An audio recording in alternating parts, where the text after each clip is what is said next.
Good morning students, welcome in online classes of NRPS School. NRPS School की विज्ञान की online कक्षाओं में आपका स्वागत है। बच्चों, हमने हमारा दूसरा पाठ प्राणियों में पोषण शुरू कर दिया है और प्राणियों में पोषण में मैंने आपको बताया कि प्राणियों में पोषण की विभिन्न प्रकार की विधियाँ होती हैं। अब बच्चों, हमें समझने की ज़रूरत है, हम पढ़ रहे हैं मानव में पाचन कि मानव में किस तरीके से पाचन होता है। देखो बच्चों, पाचन जो है मानव में जो पाचन की 5 विधियां होती हैं, ठीक है।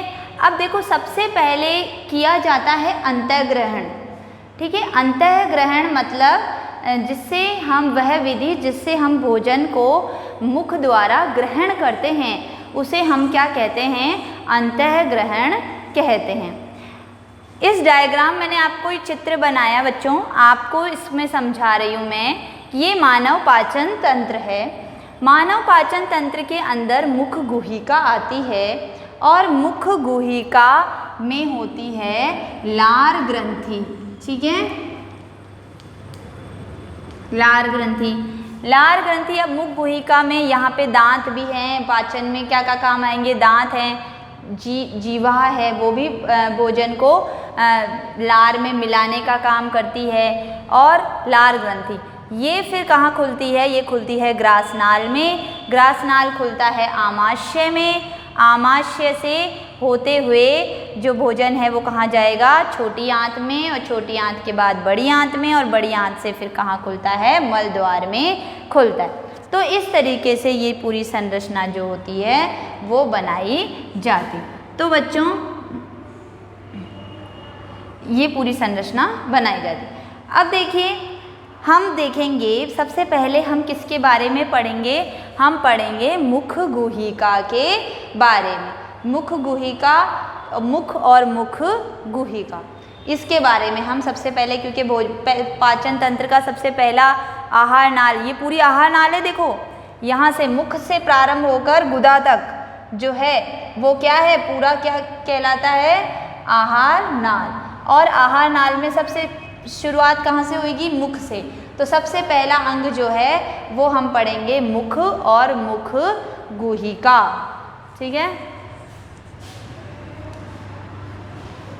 मुख व मुख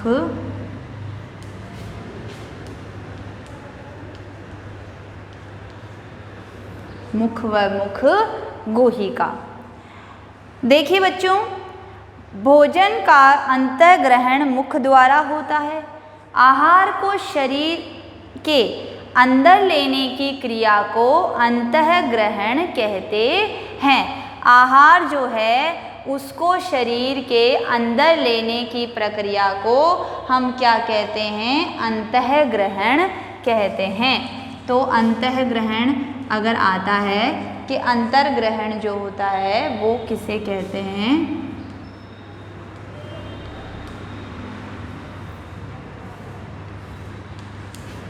भोजन को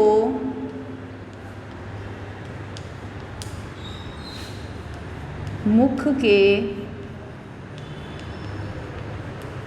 अंदर, भोजन को मुख के नहीं,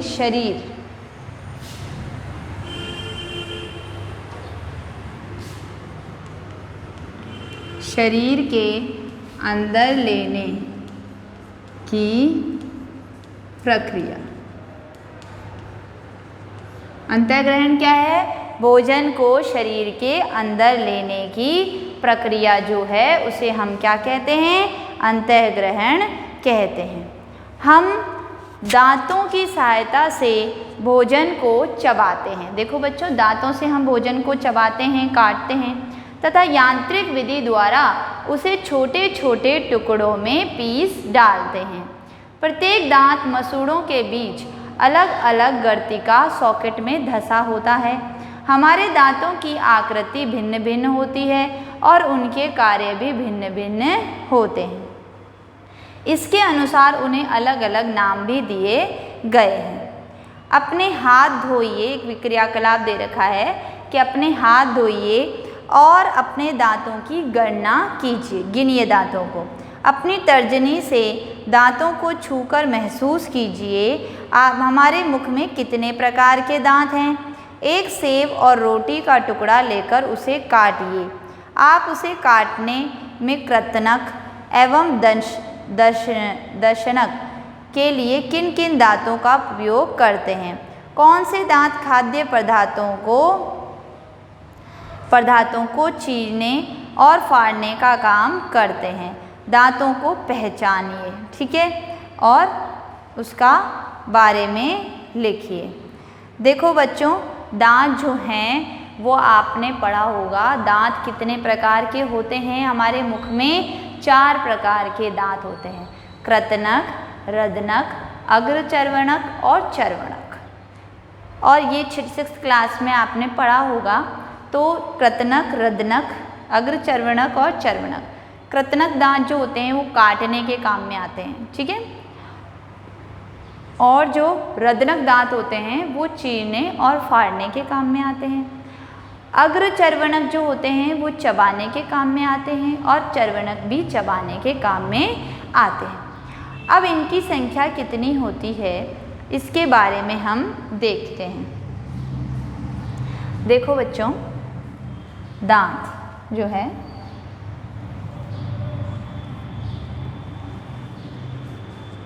मुख, क्योंकि मुख और मुख गुहिका के बारे में पढ़ रहे हैं तो मुख और मुख गुहिका में क्या आएगा, दांत, जीवा और लार ग्रंथि, 3 ही चीज़ें आएगी। तो दांत जो हैं वो दांत कितने प्रकार के होते हैं, दांत 4 प्रकार के होते हैं, 4 प्रकार के होते हैं, ठीक है। पहला है कृतनक, कृतनक दांत, ये काटने में काम आता है, ठीक है, काटने, इसका काम क्या है, भोजन को काटना। और इसकी संख्या कितनी होती है, इसकी संख्या होती है 4, तो ऊपर वाले जबड़े में और 4 ही नीचे वाले जबड़े में, मतलब टोटल 8 दांत होते हैं ये चबाने वाले, 4 काटने वाले, 4 ऊपर और 4 निचले जबड़े में, ठीक है। फिर आते हैं, दूसरा आता है रदनक। रदनक दांत जो होते हैं वो किस में काम में आता है, चीरने व फाड़ने में, चीरने और फाड़ने के काम आते हैं। और ये दांत जो होते हैं 2 ऊपर और 2 निचले वाले जबड़े में होते हैं, मतलब टोटल संख्या इसकी क्या हो गई, 4, 2 ऊपर और 2 नीचे। जो कृतनक दांत हैं उनके साइड में 2 दांत ऊपर और 2 दांत नीचे की तरफ, नीचे वाले कृतनक के दोनों तरफ होते हैं। तीसरा दांत जो आता है, तीसरे प्रकार का दांत, वो होते हैं अग्रचर्वणक। अग्रचर्वणक, अग्रचर्वणक दांत जो होता है वो किस काम आता है, चबाना, उसका कार्य क्या है, भोजन को चबाना। और ये दांत जो होते हैं ये भी 4 ऊपर वाले जबड़े में और 4 नीचे वाले जबड़े में होते हैं। तो टोटल इसकी संख्या कितनी हो गई, 8। अब देखो, चौथे दांत जो आते हैं वो आते हैं चर्वणक। चर्वणक दांत का कार्य भी क्या होता है, चबाना। और ये दांत होते हैं 2 ऊपर वाले जबड़े में और 2 ही नीचे वाले जबड़े में।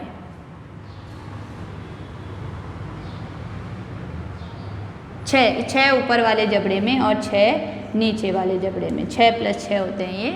तो ये हो गए टोटल कितने, 12 दांत। तो अब देखो हम इसको टोटल करें तो कितना आ जाएगा, 12 और 8 20, 20 और 12 कितने हो गए, 32 दांत। तो कुल दांतों की संख्या जो है वो कितनी होती है, 32 होती है, 32, ठीक है। एक वयस्क मनुष्य जो है उसमें दांतों की संख्या कितनी होती है? 32 होती है। तो आया बच्चों ये समझ में दांतों के बारे में। तो दांत जो हैं वो 4 प्रकार के होते हैं। हालांकि आपकी किताब में इसको ढंग से दे नहीं रखा है बुक में, पर मैंने आपको अच्छे से समझाया है। दांत जो है वो कितने प्रकार के हैं? दांत जो हैं वो 4 प्रकार के होते हैं। कृतनक, रदनक, अग्रचर्वणक और चर्वणक। कृतनक जो है वो काटना उसका कार्य है भोजन को। रदनक चीरने फाड़ने के काम आते हैं। अग्रचर्वणक चबाने के काम में आता है और चर्वणक भी चबाने के काम में आता है, चबाना पीसना ये कार्य। अब जो कृतनक हैं वो दांत 4 ऊपर वाले जबड़े में, क्योंकि दो जबड़े होते हैं अपने, एक ऊपर और एक नीचे की तरफ, तो ऊपर वाले जबड़े में 4 और नीचे वाले जबड़े में 4, तो टोटल हो गए 8। रदनक ऊपरी जबड़े में 2, दोनों तरफ यहाँ और यहाँ 2, और निचले वाले जबड़े में भी 2, तो ये हो गए टोटल 4। अग्रचर्वणक जो हैं वो 4 ही ऊपरी जबड़े में, मतलब 2 इस तरफ और 2 इस तरफ होते हैं, 2 यहाँ और 2 यहाँ होते हैं, तो 4 ऊपर और 4 नीचे हो गए। और ये चर्वणक होते हैं 6 ऊपर और 6 नीचे, मतलब 3 दांत तो इधर, 3 चर्वणक इधर और 3 ही इधर और 3 ही इस तरफ पीछे की तरफ, तो ये होते हैं 6। तो कुल दांत कितने हो गए? 12। तो अगर हम इनका टोटल करें तो टोटल हमारा आता है 32। तो वयस्क मनुष्य में जो दांतों की संख्या होती है वो कितनी होती है? 32 होती है। आया बच्चों समझ में ये? अब देखिए एक होता है दांत जो होते हैं मनुष्य में 2 बार आते हैं। मनुष्य के जीवन में, पूरे जीवन काल में 2 बार दांत आते हैं। एक होते हैं स्थायी दांत और दूसरे होते हैं दूध के दांत। कुछ वर्ष पूर्व जो दांत गिरने लगते हैं बच्चे के, और हमारे दांतों का जो प्रथम सेट होता है वो शैशव काल में निकल जाता है। लगभग 8 वर्ष की आयु तक ये सभी दांत घिर जाते हैं। इन्हें दूध के दांत कहते हैं। इन दांतों पर दूसरे दांत निकलते हैं जिन्हें हम स्थायी दांत कहते हैं। सामान्य स्वस्थ व्यक्ति के स्थायी दांत पूरे जीवन भर रहते हैं, तथापि वृद्धावस्था में प्राय गिरने शुरू हो जाते हैं। तो ये समझ में आई आपको चीज़ दांतों के बारे में। तो मुख गुहिका की एक चीज़ जो दांत है उसके बारे में तो हमने क्या कर लिया है? पढ़ लिया है। दांत जो अंतःग्रहण क्या है, और ये ठीक है, ये पहला जो प्रकार था मुख गुहिका का, जो पाचन का जो पहला भाग था वो हमने पढ़ लिया। अब देखो बच्चों, अब आते हैं हम लार ग्रंथि पे। तो लार ग्रंथि जो है उसका क्या काम है? लार ग्रंथि बच्चों जो कार्बोहाइड्रेट होता है उसको सरल अणु में तोड़ती है, पाचन का कार्य भी करती है, मतलब जो कार्बोहाइड्रेट है उसको ग्लूकोज में बदलती है। इसके लिए हम एक परीक्षण किया है। क्या परीक्षण किया कि हमने 2 वो लेते हैं,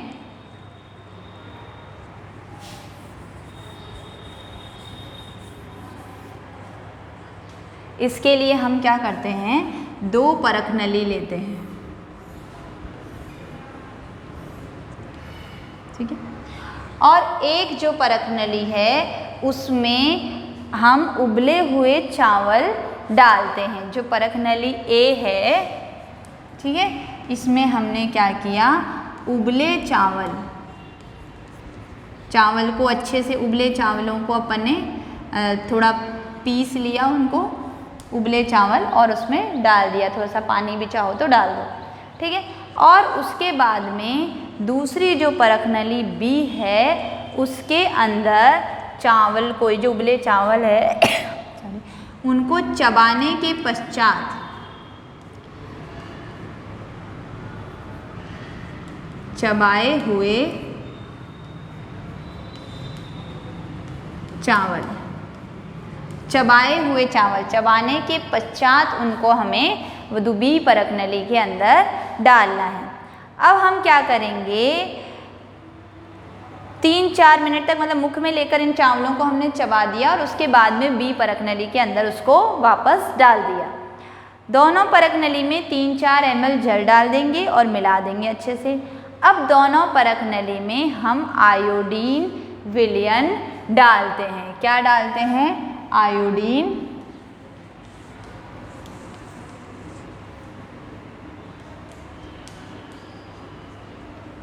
विलयन।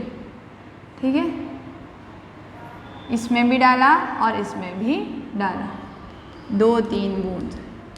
ठीक है, 2-3 बूंद इसमें और 2-3 बूंद इसमें डाल दिया। हम देखते हैं कि जो बिना चबाए हुए चावल थे उसका रंग तो नीला काला हो जाता है। इसका रंग जो है वो कैसा हो जाएगा? इसका रंग हो जाएगा नीला काला।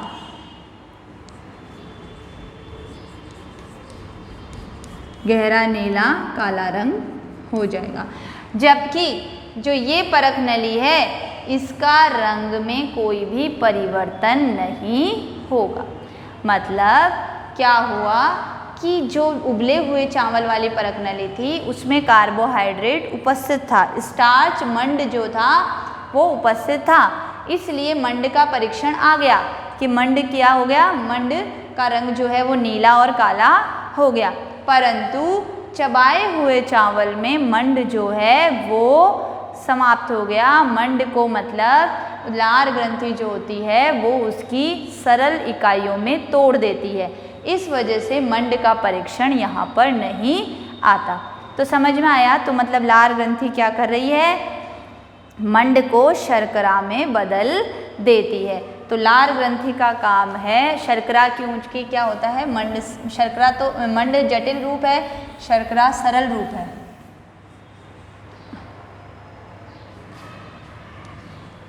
तो लार ग्रंथि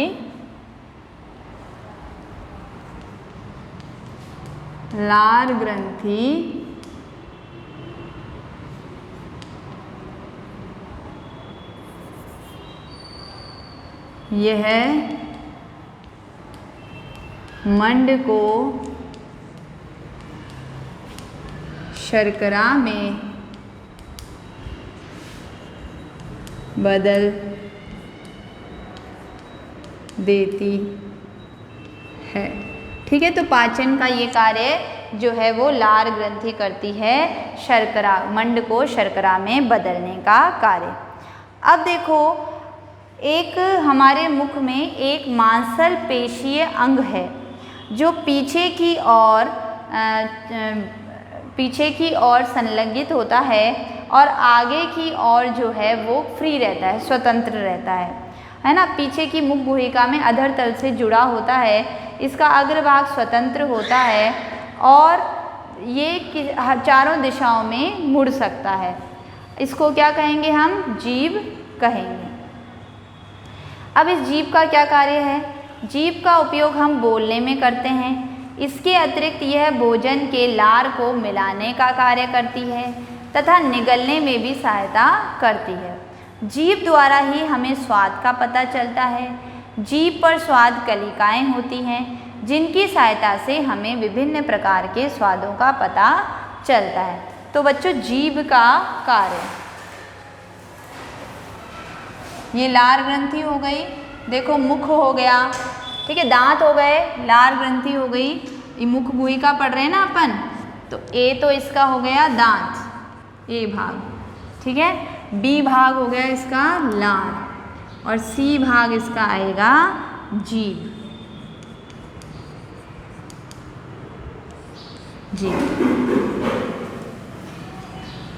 जीभ के कार्य देखो, पहला जीभ के कार्य क्या है?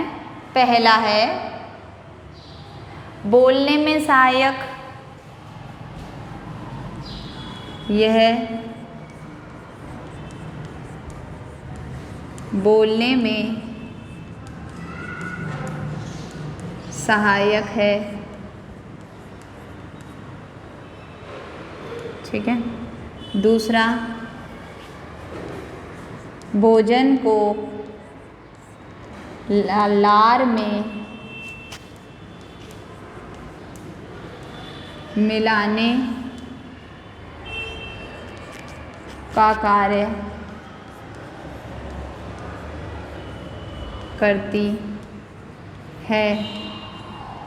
तीसरा, भोजन को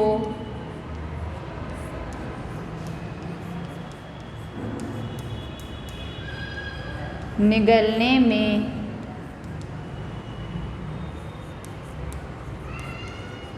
सहायक है। भोजन को निगलने में सहायक है। और चौथा है, विभिन्न स्वादों का पता लगाने में सहायक। तो जिह्वा जो है, जिह्वा के जो कार्य हैं, 4 कार्य हैं जीभ के, यह बोलने में सहायक है, भोजन को लार में मिलाने का कार्य करती है, और भोजन को निगलने में सहायक है, और विभिन्न स्वादों का पता लगाने में सहायक है। तो बच्चों, आज आपको ये चीज़ समझ में आ गई होगी कि जो पाचन है, मनुष्य में पाचन है, वो कहाँ से प्रारंभ होता है? मुख और मुख गुहिका से।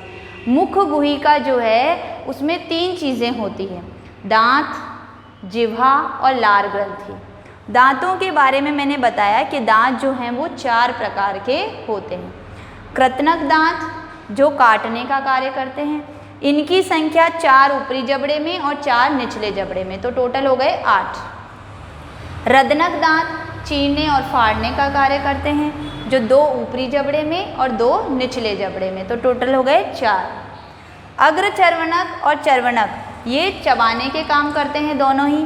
अग्रचर्वणक की संख्या ऊपरी जबड़े में 4 और नीचे में 4। ऐसे ही चर्वणक में ऊपर 6 और नीचे 6। तो अग्रचर्वणक तो हो गए 8 और चर्वणक हो गए 12। इनका अपन टोटल करते हैं तो आता है 32। मतलब वयस्क व्यक्ति में दांतों की संख्या कितनी होगी? 32 होगी। अब उसके बाद में दांत हो गए। दांत के बाद में हमने पढ़ा लार ग्रंथि। लार ग्रंथि का क्या कार्य होता है?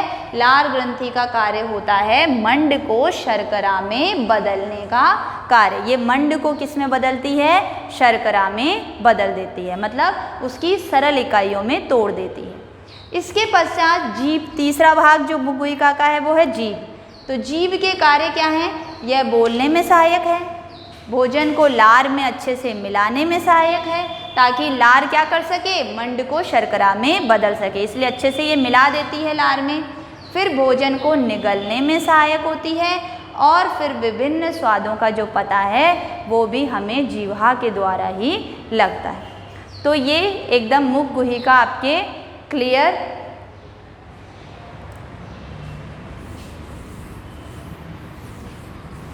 ये मुख गुहिका का पार्ट आ गया। अब देखो बच्चों, अब जो भोजन है वो कहाँ जाएगा? वो जाएगा ग्रास नाल में।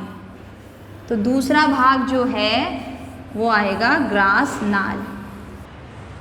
तो बच्चों, मुख और मुख गुहिका जो है पाचन तंत्र का भाग जो है उसके बारे में आपको अच्छे से समझ में आ गया होगा। किताब से पढ़ोगे और अच्छे से समझ में आएगा, क्लियर होगा। और इसका होमवर्क आप लिख लीजिए।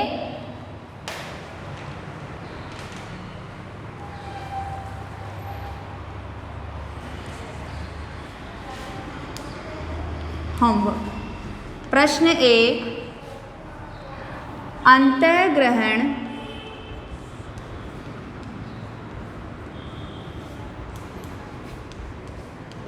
किसे कहते हैं? भोजन को शरीर के अंदर लेना क्या कहलाता है? अंतःग्रहण कहलाता है। तो अंतःग्रहण किसे कहते हैं? फिर है जीभ के कार्य लिखो। जीभ के कार्य लिखने हैं। तीसरा प्रश्न है लार ग्रंथि का क्या कार्य है? लार ग्रंथि क्या कार्य करती है? लार ग्रंथि मंड को शर्करा में बदलती है। और चौथा प्रश्न आपके ड्राइंग का है कि आप ड्रॉ करो अच्छे से, कितनी अच्छे सुंदर से कलर करके आप अच्छा सा बनाते हो। वो है मानव पाचन तंत्र, मानव पाचन तंत्र का नामांकित चित्र बनाइए, नामांकित चित्र बनाइए। तो बच्चों ये 4 प्रश्न हैं, अच्छे से आपको इनको करना है। सभी के उत्तर मैंने इस वीडियो में लिखवा दिए हैं आप लोगों को, तो करने में कोई दिक्कत नहीं होगी। याद करना है क्योंकि अब जो आगे वाला लेक्चर होगा उसके अंदर मैं आपका कक्षा मूल्यांकन लूँगी मतलब, और उस मूल्यांकन के लिए आपको प्रिपेयर रहना है। So all the best, thank you.